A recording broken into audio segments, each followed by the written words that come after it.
नमस्कार। प्रारब्ध पर आप सभी का स्वागत है। मैं अवनीश। दर्शकों, आज मैं आपको कुछ ऐसी सच्चाई बताने जा रहा हूं जिसका कि आगे संभव होना बहुत हद तक इस बात पर निश्चित करता है कि कांग्रेस और उसके साथ सहयोगी पार्टियां यानी इंडिया अलायंस अपने इस प्लान में कितना सफल होती है, और उसी के साथ साथ इसका असफल होना इस बात पर निर्भर करेगा कि केंद्र सरकार यानी नरेंद्र मोदी की सरकार इसको कैसे हैंडल करती है। बात शुरू करते हैं हिमाचल के लगभग दिवालिया होने की स्थिति। यह इस समय चर्चा का विषय है। हिमाचल जब कांग्रेस की सरकार आई लगभग 68,000 करोड़ के घाटे में था। अब जो अनुमान लगाया जा रहा है कि इस समय उनका घाटा कुल मिला के 78,000 करोड़ के आसपास पहुंच चुका है और बहुत के आसपास का हो जाएगा। ठीक है नहीं।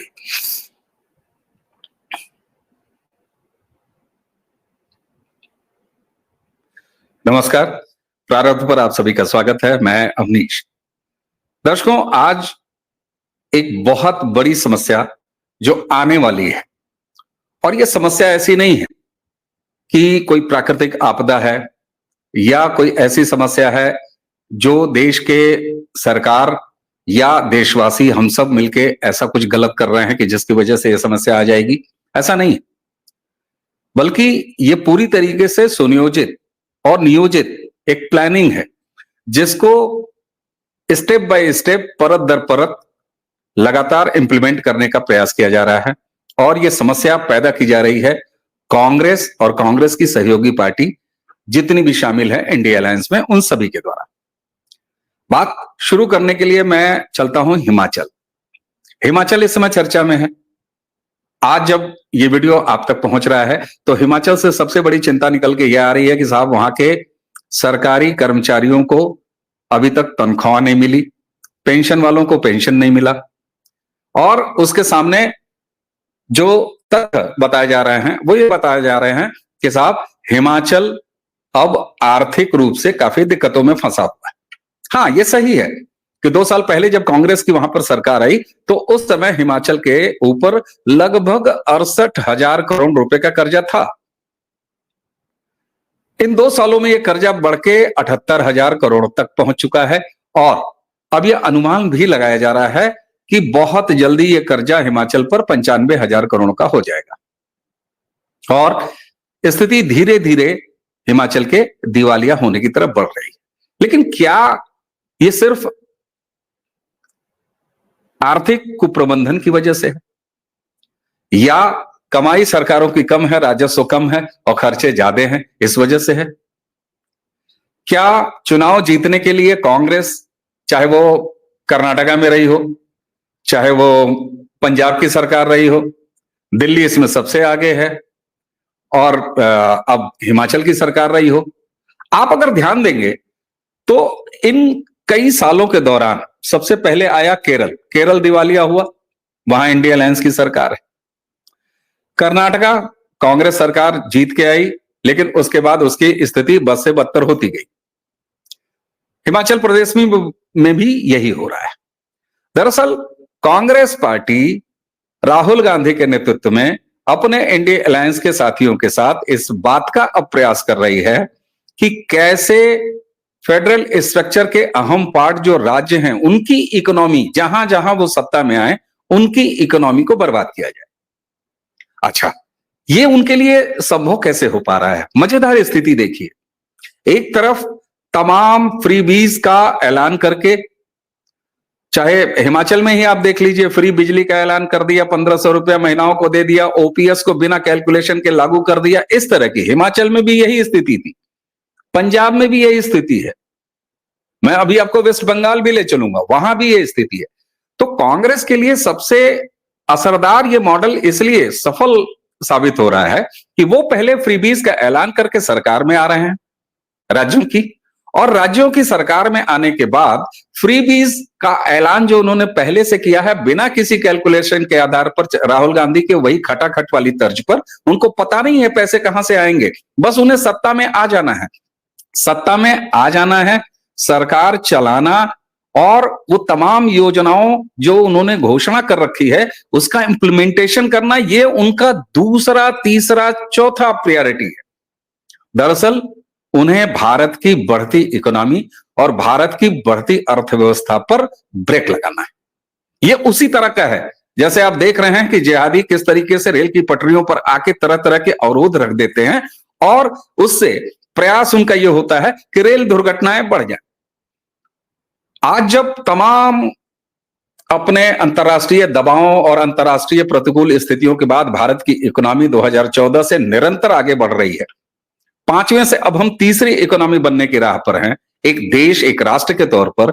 ऐसे में फेडरल स्ट्रक्चर वाला हमारा यह देश अगर अपने अपने प्रदेशों की इकोनॉमी ठीक तरीके से नहीं रखेगा तो निश्चित रूप से यह डिरेलमेंट होगी राष्ट्र के इकोनॉमी की। और यही साजिश है राहुल गांधी की, यही साजिश है कांग्रेस की, जिसमें उनका बखूबी साथ निभा रहे हैं उनके इंडिया अलायंस के लोग। अब देखिए हिमाचल का ही उदाहरण आपको लो, बलिदान की बातें की जा रही हैं कि साहब सुक्खू साहब ने वहां पर अपनी तनख्वाहें मंत्रियों की रोक दिया है, नहीं लेंगे। कितने की बचत कर रहे हैं साहब?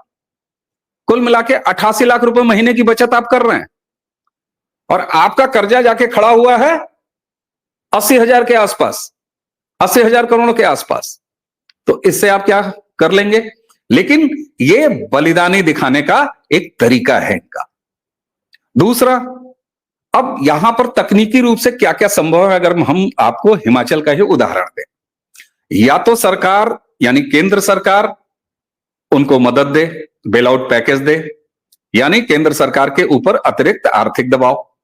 अगर केंद्र सरकार ये नहीं करती है तो फिर राजनीतिक बहसबाजियां शुरू हो जाएंगी, केंद्र सरकार पर आरोप लगाना शुरू हो जाएगा। देश में एक राज्य, विशेष राज्य यानी हिमाचल के ही लोग एक तरह से केंद्र सरकार से दुखी होकर बैठ जाएं कि केंद्र सरकार हमारी मदद नहीं कर रही। एक ये तरीका।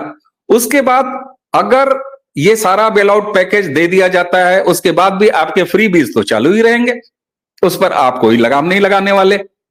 यानी एक तरफ आप केंद्र की मदद भी चाहेंगे, दूसरी तरफ अपने मनमाने खर्चे, लालीपाप बांटना, रेवड़ियां बांटना, वो भी जारी रखेंगे। आपके लिए आप सोचिए, कांग्रेस के लिए कितनी सुखद स्थिति है, दोनों हाथ में गुलगुले हैं। अगर केंद्र सरकार मदद ना दे तो केंद्र सरकार से लड़ जाओ, उसको बदनाम करो और यहां पर अपनी जितनी मुफ्तखोरी की स्कीम है उनको चालू रखो। अंततः हिमाचल का ही उदाहरण अगर लूं तो होगा क्या? सबसे अंतिम स्थिति यह है, जो अर्थशास्त्री भी बताते हैं, कि केंद्र सरकार के पास एक ही रास्ता है कि अब आप सरकार की अर्थव्यवस्था को संभाल नहीं पा रहे हैं, यानी प्रदेश में आर्थिक अराजकता की स्थिति पैदा हो गई है, राष्ट्रपति शासन लगाओ। जी हां, अगर राष्ट्रपति शासन लगा दिया केंद्र सरकार ने, जो कि अंतिम विकल्प है, तो उसके बाद भी आप चिल्लाना शुरू करेंगे कि लोकतंत्र खतरे में है। इस तरह से आप देखिए, ऐसे कांड करके कांग्रेस और राहुल गांधी की ये बड़ी जबरदस्त प्लानिंग है, बड़ी खतरनाक प्लानिंग है कि कैसे पहले तो देश की आर्थिक तरक्की में बाधक बन जाओ। दूसरा, उन्हें ये पता है कि 2014, 2019, 2024 नरेंद्र मोदी को केंद्र में हराना मुश्किल है, तो उसके लिए एक नया तरीका चुना गया कि राज्य सरकारों में किसी तरीके से अनाप शनाप घोषणाएं करके, चाहे वो केरल की घोषणाएं हो, चाहे वो पश्चिम बंगाल की घोषणाएं हो, चाहे कर्नाटक हो, चाहे वो हिमाचल हो, ऐसी सारी जगहों पे अनाप शनाप घोषणाएं करो। साल, 2 साल, 1.5 साल, 3 साल सरकार चलाओ, चलते चलते जब एक ऐसे मुहाने पर फंस जाओ तो या तो केंद्र सरकार से मदद मांगो, केंद्र सरकार अगर मदद ना दे तो उससे लड़ जाओ। यानी दोनों स्थितियों में लाभ ही लाभ। एक तरफ देश की इकोनॉमी को भी डिरेल करो और दूसरी तरफ उस सरकारों का हिस्सा बन के ये डिरेलमेंट करो। समाज के स्तर पर, जनता के स्तर पर भी अराजकता पैदा करो और अर्थव्यवस्था के स्तर पर भी अराजकता पैदा करो। ये सहज और सामान्य रूप से नहीं हो रहा है। राहुल गांधी की खतरनाक साजिश है, ये प्लानिंग है, ये जनता को यहां कहीं दोष नहीं दिया जा सकता।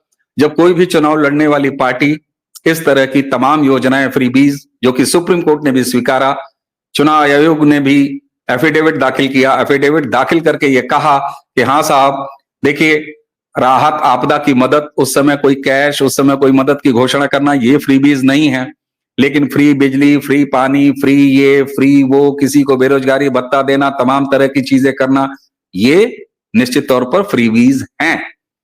तो जनता को इन फ्रीबीज के नारों में उलझाओ, लालच में उलझाओ, कई कुछ राज्यों में सरकार भी बना लो, और सरकार बनाने के बाद ये जो आर्थिक अराजकता है, जिसको मैं आर्थिक जिहाद कहूंगा, जी हां, ये आर्थिक जिहाद है जो कांग्रेस पार्टी राहुल गांधी के खतरनाक साजिश से तैयार हुए मॉडल को अपना रही है, और जिसमें बराबर के साथी उनके केरल के हैं, उनके पश्चिम बंगाल के लोग हैं, यानी इंडिया अलायंस की तमाम सरकार। हां, यहीं पर कुछ सच बात यह भी है कि जो आरबीआई के आंकड़े हैं, उस आंकड़ों के हिसाब से भारतीय जनता पार्टी वाले शासन के भी कुछ राज्य ऐसे हैं जिनके ऊपर की भारी कर्जे हैं। उत्तर प्रदेश, हालांकि अगर आप देखेंगे तो सबसे ज्यादा कर्जा अगर पूरे भारत में इस समय किसी राज्य के पास है तो वो है तमिलनाडु के पास। तमिलनाडु 8.34 लाख करोड़ रुपए का कर्जदार है, सबसे नंबर 1 पे है। ये वही लोग हैं जहां से सनातन को डेंगू और मलेरिया कहने की नेगेटिव बातें आती हैं। तो ये कर्ज का घी लेके पी रहे हैं। उत्तर प्रदेश दूसरे नंबर पे है। इस सच्चाई को, इस आंकड़े को मैं आपके सामने रखूंगा। 7.69 लाख करोड़ रुपए ये कर्जा है, लेकिन ये कर्जा चुकाने की स्थिति उत्तर प्रदेश की है। और दूसरा, अगर आप उत्तर प्रदेश की आबादी देख लेंगे, 25 करोड़ लोगों की आबादी, तो निश्चित तौर पर ये उस स्थिति को नहीं जाता। और यही वजह है कि आरबीआई ने जिन राज्यों को खतरनाक लिस्ट में डाला उसमें उत्तर प्रदेश नहीं है। भारतीय जनता पार्टी शासित एक राज्य जरूर उस लिस्ट में है, वो है राजस्थान। राजस्थान को भी इस बारे में गंभीर चिंता करनी होगी। लेकिन अगर ऐसी लिस्ट में ज्यादातर राज्य कांग्रेस शासित हैं, ज्यादातर राज्य अगर इंडिया अलायंस वाले हैं, तो ये एक खतरनाक साजिश नजर आती है जो कि राहुल गांधी और इंडिया अलायंस ने मिलकर बनाया है। एक तरफ इससे 2 फायदे होते हैं, कुछ राज्य सरकार आपके हाथ में होते हैं, आपको इंटरनल पॉलिटिक्स करने की एक प्लेटफॉर्म मिल जाता है, उसी के साथ साथ आप देश की इकोनॉमी को बर्बाद करने पर तुले हुए हैं। आप नरेंद्र मोदी को केंद्रीय राजनीति में हरा नहीं सकते, तो आपने देश में आर्थिक जिहाद चलाने का ये इनडायरेक्ट रास्ता पकड़ा है, जिसमें अभी तक कांग्रेस पार्टी अफसोस के साथ कहना पड़ेगा कि सफल है। इंडिया अलायंस अभी तक सफल दिखाई दे रही है। अब इसी बात को लेके मैंने ये चिंता शुरुआत में व्यक्त की थी कि यहां देखना यह पड़ेगा कि ये कितने सफलता से आगे बढ़ते रहते हैं और केंद्र सरकार इसको किस तरीके से हैंडल करती है। हिमाचल संभवतः वो पहला ऐसा उदाहरण होगा जहां मेरे इस कथन की परीक्षा होगी और केंद्र सरकार इसको कैसे हैंडल करती है इसकी भी परीक्षा होगी। क्योंकि ये अगर ज्यादा दिन चला, अभी 2 साल, 3 साल, 4 साल के मामले हैं इन सारे प्रदेशों के, लेकिन अगर ये 5 साल या 6 साल के आसपास अगर इसी तरह से चीजें चलती रहें तो निश्चित रूप से भारत की राष्ट्रीय अर्थव्यवस्था को एक बहुत बड़ा डेंट लगेगा। और इस बात की गंभीरता को केंद्र सरकार निश्चित रूप से समझ रही होगी। लेकिन यहां पर राजनीति भी है और राजनीति के साथ अर्थशास्त्र भी जुड़ा हुआ है। इन दोनों का खेल कैसे निपटाएगी केंद्र सरकार, ये देखने वाली बात है। लेकिन ये ट्रेंड तो बिल्कुल साफ दिखाई देता है कि ये अनायास नहीं हो रहा, ये सायास हो रहा है। इसको बाकायदे प्लान करके किया जा रहा है। ये एक सच्चाई थी जो आपके सामने रखना था। हमें उम्मीद है कि आप इस पर और मंथन करेंगे और वीडियो के कमेंट में हमें भी बताएंगे कि और कौन कौन से एंगल्स हैं जहां पर इस तरह की बातें चलाई जा रही हैं। एक बार सोचिएगा जो मैंने आपके सामने रखा है।